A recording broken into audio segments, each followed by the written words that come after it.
Shri Sai Ram, dear brothers and sisters of the Sai family in Australia, New Zealand, Fiji, and globally. Offering my humble pranams at the divine lotus feet of Bhagavan Sri Sathya Sai Baba. Welcome to our second Ladies Devotional Offering organized by our Sai sisters and aunties from South Australia and Queensland. Let us begin by acknowledging the First Nations people of Australia upon whose land we meet today. We pay our respects to the elders past, present, and emerging. We also pay our respects to the traditional elders in New Zealand and Fiji and acknowledge their elders past, present, and emerging.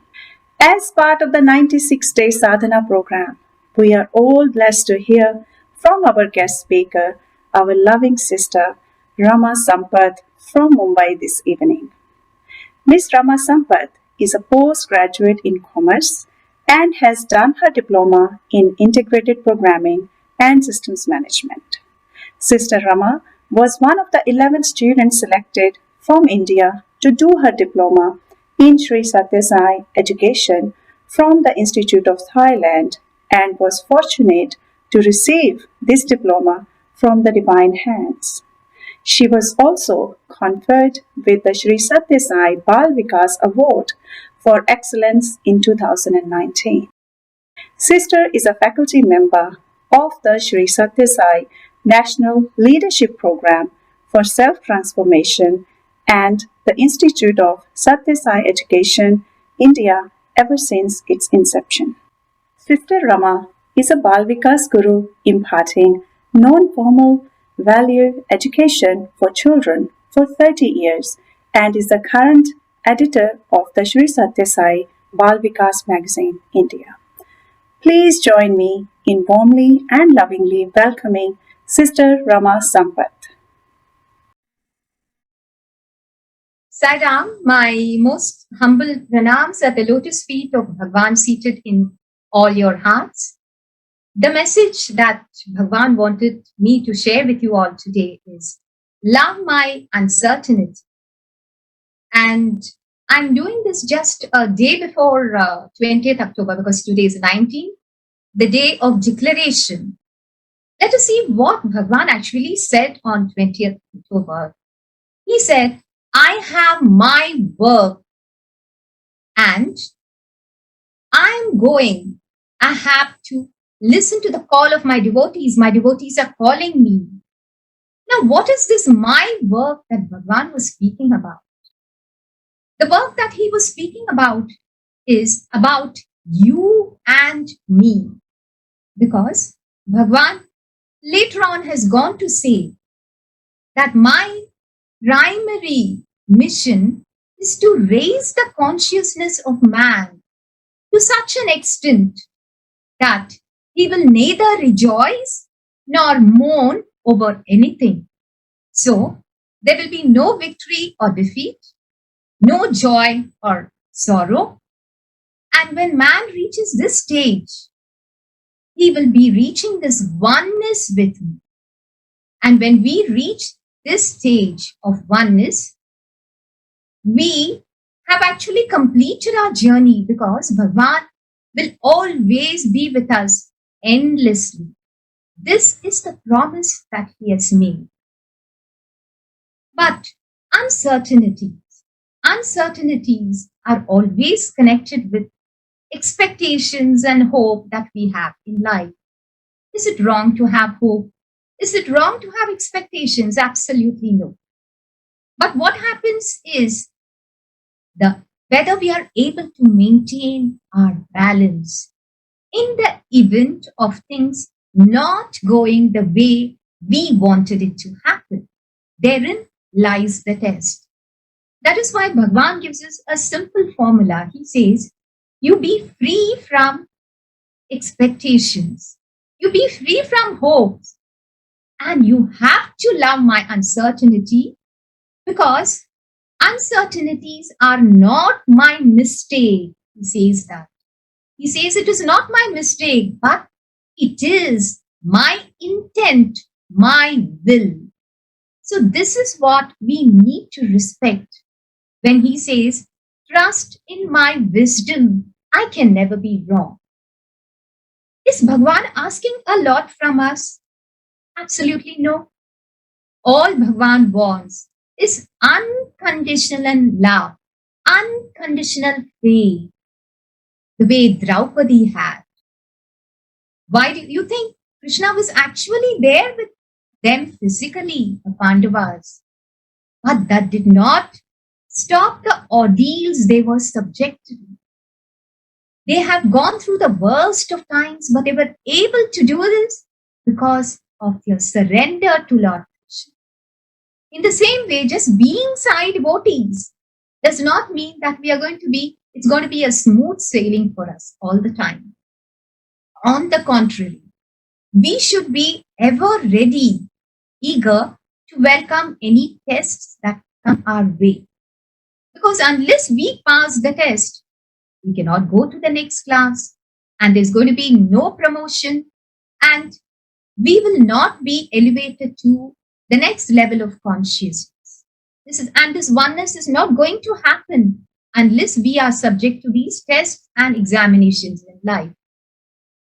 This month, being the month of October, it brings back very fond memories in my life.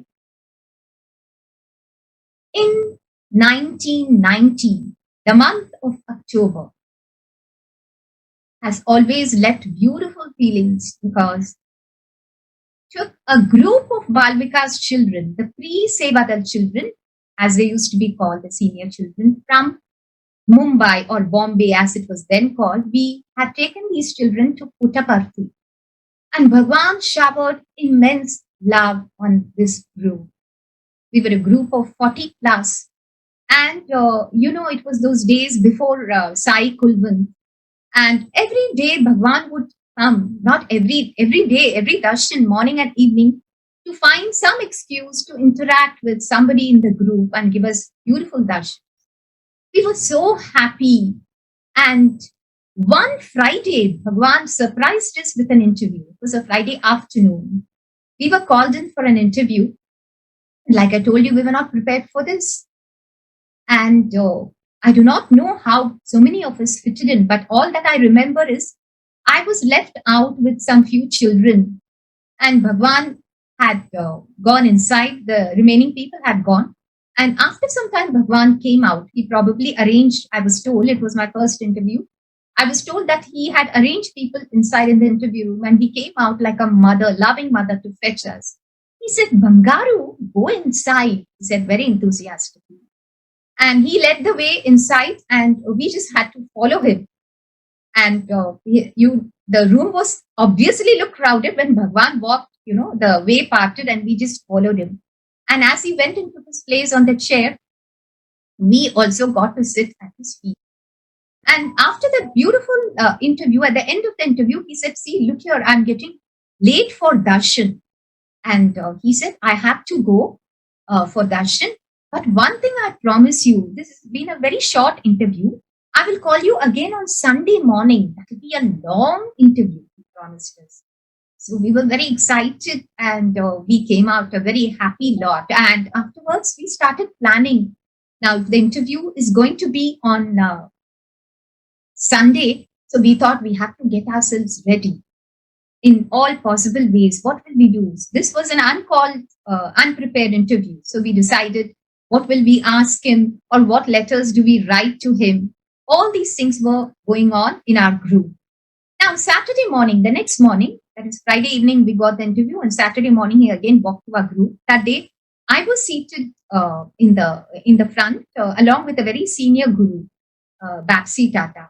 And Bhagwan looked at us and said, I have told you now, tomorrow I will be calling you tomorrow morning, Sunday morning, for an interview. That interview is cancelled. Said interview cancelled. And you could hear the sigh of disappointment from all the children. And he went on to explain why. He said, tomorrow some ministers are coming, so your interview is cancelled. And so we were quite upset, I should say. But when we went back to the shed, okay, there was a discussion. We had decided to give him a lovely thank you card, children were to draw things or write letters. And we also wanted to take a robe, Bhagwan's robe, to be blessed by him, which we can keep.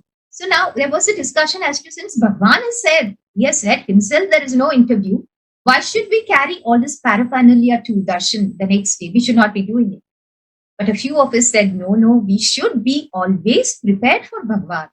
We cannot be caught napping by the Lord. So let us go with all this.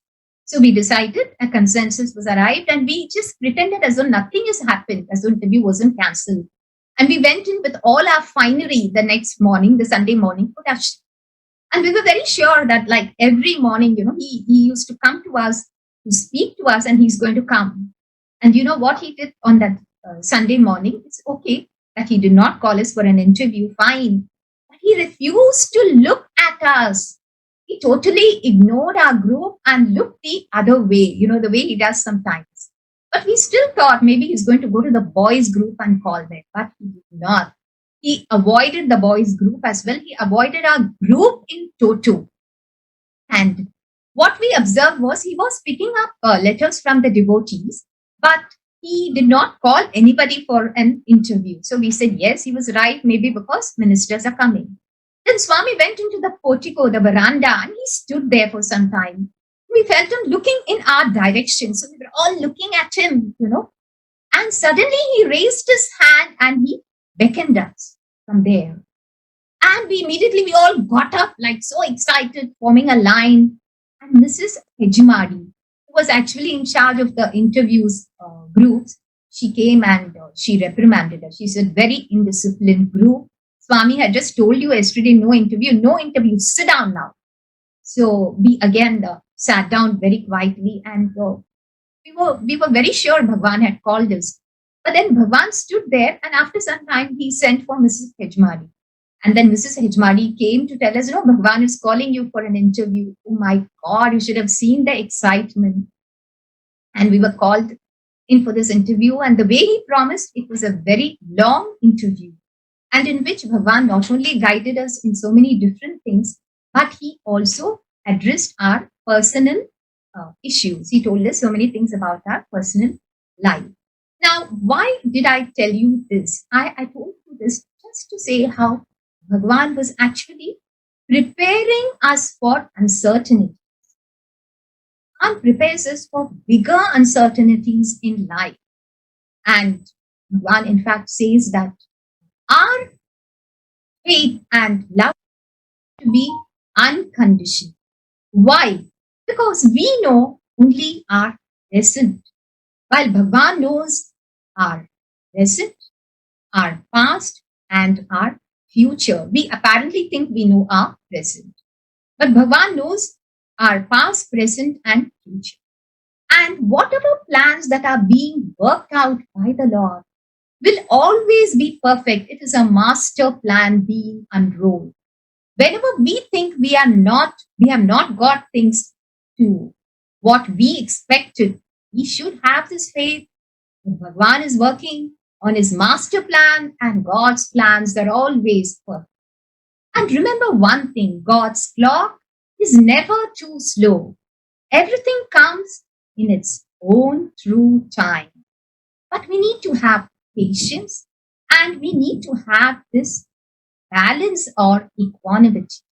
In fact, Bhagwan says, how can you call yourself a devotee?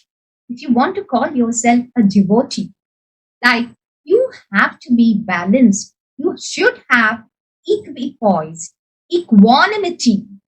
Whatever sorrows come, whatever joys come in your life, you have to maintain your balance. You need to go on smoothly without any issues. But are we able to do this? Because we get carried away by our emotions. Come what may, it is so easy to say this, but it's very, very difficult to practice. But our Lord, who has got infinite love and compassion, has always guided us in everything. And he has given a very beautiful formula as to how we can maintain this balance in life. He's given an analogy of a car. You know what? The cars that we drive in India are mostly manual. We have manual gears, right? Now, maybe it's something unheard of there where everybody has switched to automatic gears. Now, manual gears, we have, say, 5 gears. So, Bhagwan says that 5 gears, there's nothing wrong when you're in the first gear or second gear or third gear. But Bhagwan says when you shift from the first to the second or the second to the third, the transition from one gear to another is a problem. In other words, we have to take the support of the clutch. We do not want the gears to be spoiled. So he says this pressing the clutch is like pressing the button of surrender or Sharanagati. And all the gears are like happiness, sorrow, victory, defeat. These are these opposites in life. And if we have to make this transmission smooth, you might wonder, a transmission from a happiness to sorrow, I know it's very difficult, very frustrating, very disappointing. We are angry. We have this one-liner always, Bhagwan, why is this happening to me? We ask. But we never ask this to Bhagwan when we are singled out for grace, isn't it? So now, when we keep asking Bhagwan why this has happened to me, what is going to help us to make this transition from happiness to disappointment or sorrow that we call? He says, press the button of surrender. And here, surrender is what? Bhagwan says, it is very simple. You have to tell yourself, all that has happened is good for me. Whatever God has let happen is the perfect plan for me. It is absolutely good for me. You have to have this faith and tell it. When you tell this, you will be able to make this transition from happiness to sorrow very smooth. Now, let us see the other opposite, from smoothness to happiness. You might wonder, what is the problem when when you are sad and something happens that makes you very happy? Supposed to be a very easy transition. What is the problem? After all, you're going to be happy. But there is a problem. Bhagwan says that when you get excited, happy, what happens is you're not able to take that much amount of happiness or the success that has come your way. What happens? Your ego or your ahankar comes in the way. You feel now that whatever has happened is because, the entire bhajan is a hit. Bhajan session is a hit today because I sang those 2 beautiful bhajans and I actually started the bhajan sessions today. So that is why it is a hit. So now what happens? The ego comes into play. Swami says that is very, very dangerous. And that is the danger of shifting from sorrow to happiness. And Bhagwan says, for an ideal situation, what we need to do is to give up the doership. This is what Krishna told Arjun in the battlefield of Kurukshetra. He said, Arjun, you don't worry that you are the one who is slaughtering your cousins or your brothers. You do your duty, but give this doership to me. We have to give this doership to him, and we have to remain the perfect witness. When we do this, Bhagwan says, when we are able to actually give this act of worship to the Lord, he says, your karma is being worked out, you won't even realize. And Swami says, in some rare circumstances, you might even actually evade that karmic act that you have to go through because you have given him the act of worship. But in the other case, what happens when we do not give this doership to him? We want to be the doer. Then he says, be prepared for the consequences of your actions. When we want to be the doer, ahankar, it is me, it is I who am doing it, then in that case, God relegates himself to the background and he remains a perfect witness. He's just there as a witness. But the wise thing for us would be to give the doership to him and us remaining the witness. So Bhagavan says, when we are able to make this transition from opposites, when we are able to do it smoothly, then we become a full-time devotee because we have actually mastered the art of balancing life. And this balance is absolutely important in every sphere, whatever role we play, whether at home or at work or in the world, or even when we are doing seva.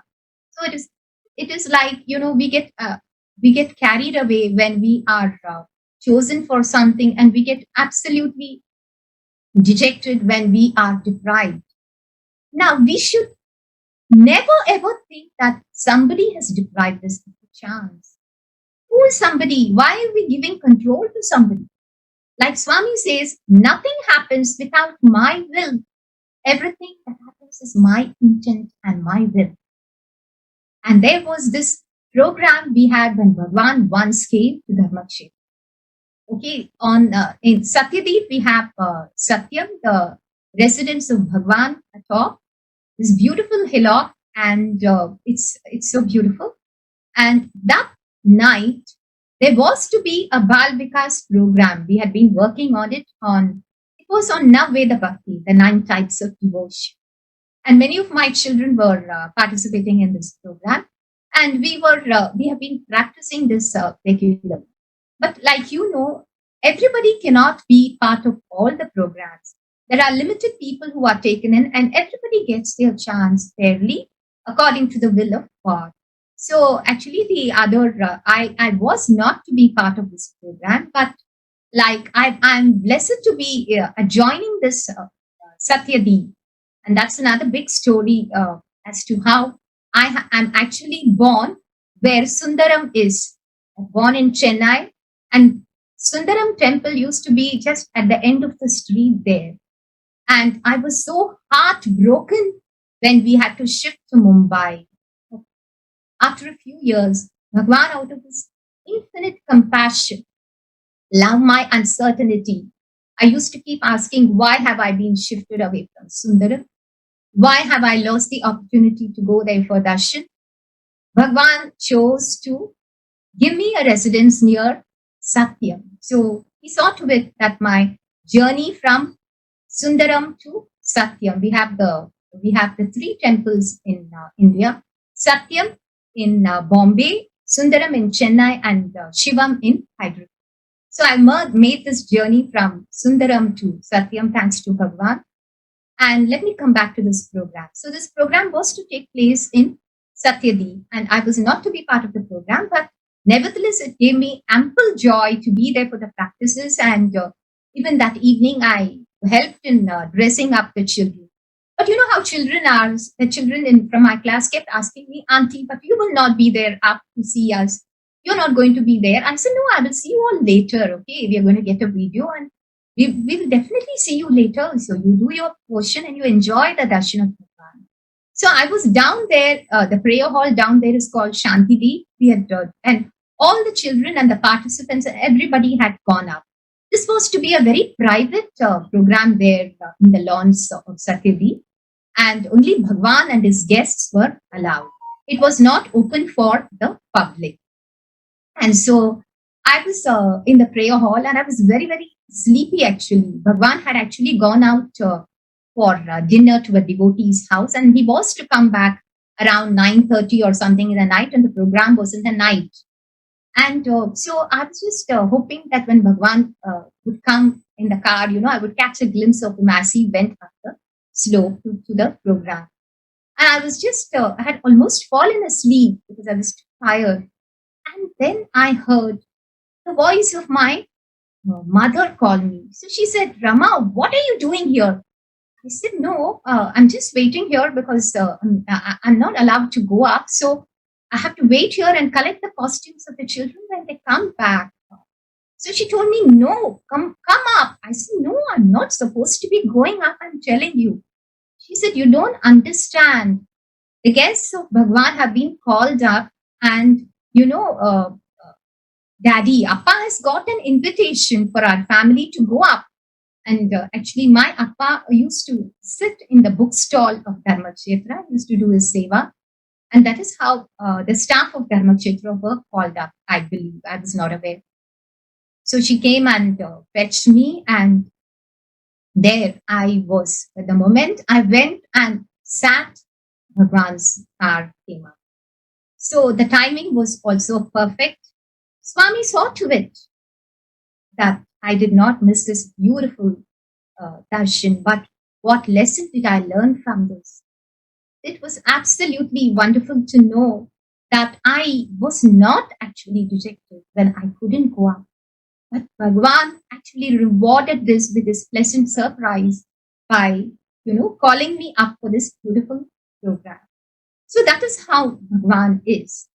And that is why we need to have this unconditional love and surrender that helps us to be maintain our equipoise in all circumstances.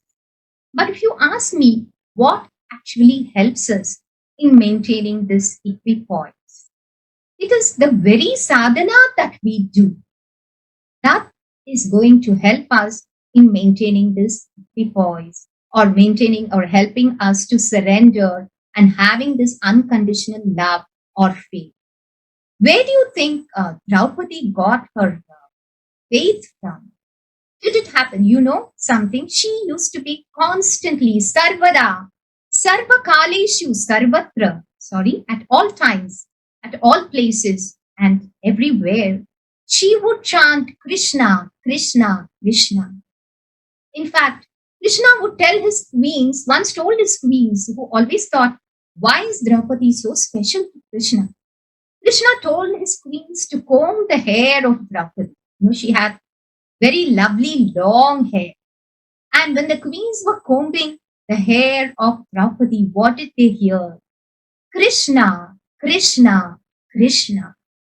It was this constant chanting of Krishna that helped her to achieve this surrender, to achieve this balance, come what may.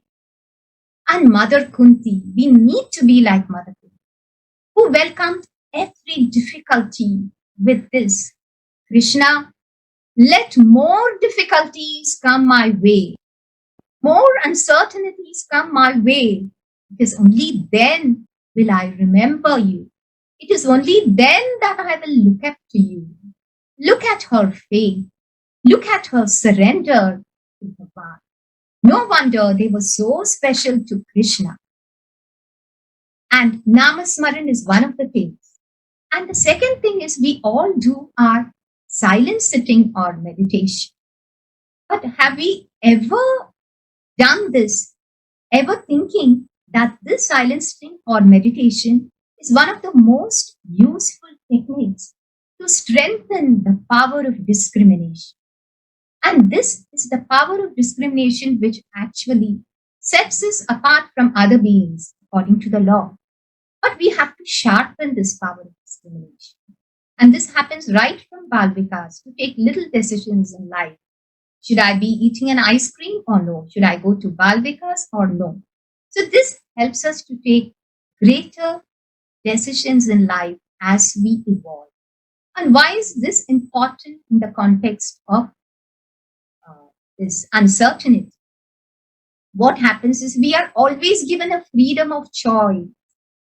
And we should, when we are, the best thing is to surrender and give the doership to God. But if ever we are exercising a choice, we need to be doubly sure we are doing the right thing, that we are being actually guided by the divine presence. Lakshmana was known for his surrender. Bhagavan always quotes this incident. He says once, when they were in the forest of Chitrakoot, when Ram, Sita and Lakshman had reached Chitrakoot, it was so beautiful. Ram told Lakshmana, let us stay here for a few years.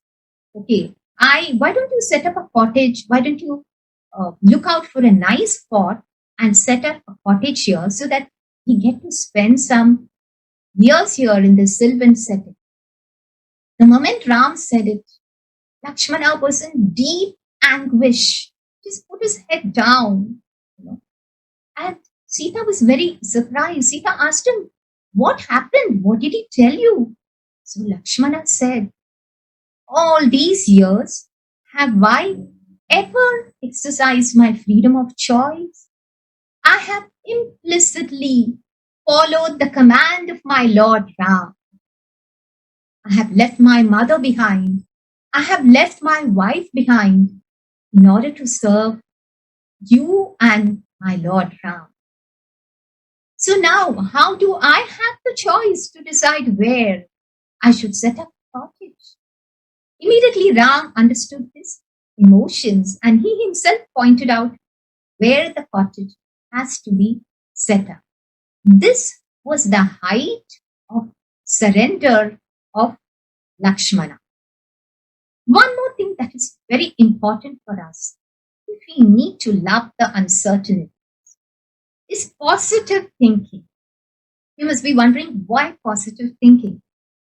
Positive thinking, or looking at the positive aspect in any adversity that may come our way. Like it happened in 2016, we were to present a play for Ashadi Ekadashi, the month of July. Bombay was given a chance to present there. We have presented numerous plays out of Bhagwan's infinite compassion every July there. And this time, 2016, my father, he's no longer with us, is a heart patient, he was. And I was just wondering, I asked the doctors told me, "No, he's fine, you can go ahead. There's nothing wrong with him now."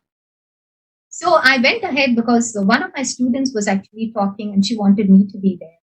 So I went to Puttaparthi, and the next morning was the program, right? And I was, that evening when I made a call to my father, I was not very happy with his voice. He said, "He told me he's fine." I didn't think so. Something told me he was not okay. So immediately I decided, and without telling anybody, I approached the agent and I told him, "Please book me that flight that night. I want to go back to Mumbai. I want to be with my father." So there were people who told me, "No, it's just a matter of one morning. The next morning is the program. What can happen? Don't go. You can go immediately after the program." I said, "No, I want to go." And I left. And the moment I reached home, I realized my father was not too well, I felt. And so I admitted him in the hospital. The moment I admitted him, he was taken into ICU immediately. And do you know what? He suffered a heart attack. And just because and he survived this, the doctor said just because he was admitted in time, he had his heart attack when he was already in the ICU, he could survive. So this was his uncertainty for me that, if you ask me, I was not dejected that I'm missing the program. And I did wonder why Swami made me come. Yes. And then I realized Swami made me come and take darshan so that I have the strength to actually go through the situation. He had showered me with grace so that I could go through this and I could be with my father. That is how uncertainties are. And this is the positive thing that came out of this experience. And how I was actually introduced into this positive thinking is another beautiful experience. I happened to be in Puttaparthi, and when I landed in Puttaparthi, I happened to meet my friend. It was not a planned journey. Her name is Jyoti. She's a very good classical singer by the name of Kanakavalli. You'll find her on Facebook. She was already there. She was reading a book, The Power of Positive Thinking. So I asked her, "Jo, but does this really work?" She said, "Of course, man, it works.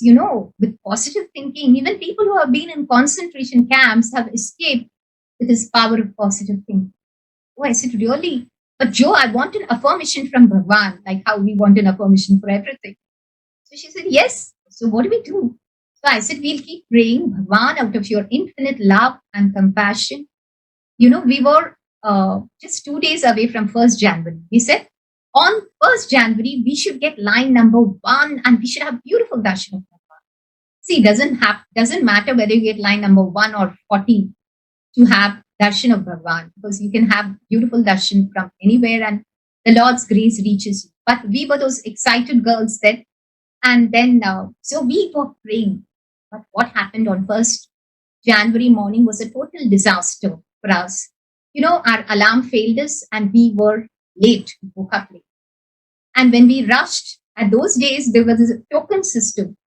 In order to be eligible to go inside, lines were formed and tokens were taken out. If you get line number 3, token number 3, you go in third. And it so happened that we did not even reach in time to be eligible for the token lines. We were pushed into something called the late line. Okay, there we sat. I told my friend, Joe, what's happening? She told me, no, let's pray. So we continued to pray. Tell Bhagwan, don't give up. So we continue to pray. No, this is Bhagwan. Out of your infinite grace, we are going to have line number 1. I was just telling it very half-heartedly. My heart was beating because we were there in the late line. We had no chance even to get a token. Suddenly, the ladies there were taking out tokens, the permanent volunteers. It was a hush-hush meeting. There were over 40 rows. Imagine 1st January, all the crowd there. And we hardly stood a chance, according to me. But then suddenly the aunties decided that they could accommodate one more line for tokens, because when they counted the tokens and they found they had one extra token and the lines were less. So our late line was pushed into the token line. Imagine we got this promotion. Even then we were the last line there, and our turn to pick up the token, who was in the front, would be last.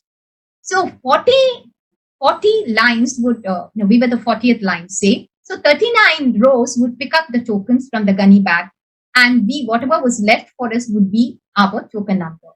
But we were still happy that we were getting a chance to go inside. See, from line number 1, now we were happy, we were thankful, we were showing our gratitude, instead of grumbling and complaining, we were happy. So when this was happening and the tokens were being taken out, you know how it is. Who takes in number 2 or 3, and then the row, they are all very excited. But we were too busy praying. We didn't see what was happening. And you know what happened? When all the tokens were given, and obviously the last token was left for our line, and when she picked up whoever was there, it was line number 1. Imagine this miracle token number 1 had evaded 39 rows just for us. Just for us, because Bhagwan wanted us to believe. We have to look at everything positive in any adverse situation, and we have to be grateful for little mercies that come our way. Because it's only when we express our gratitude do we invoke more and more of this. So this is a very small incident that I shared with you to show that how Bhagwan actually prepares you for bigger things in life. And believe me, if at all we stick to our sadhana, is very important. It is our personal sadhana. Whether we want to be equipoised in life or whether we want to surrender, what is going to help us is our personal sadhana. We should never fail on that ground. And as far as our service activities are concerned, we never go to any service activity to mark our presence there. Is it for somebody to notice that I was present there for Narayan Seva or I was present there for Nagar Sangeet? No. I go there to feel his presence, not to mark my presence. And we need to intensify our personal sadhana so much that we are blessed with whatever Bhagwan wants us to be. And let us be those worthy instruments in his hands. And that is all we should strive to be. Jai Sai Ram.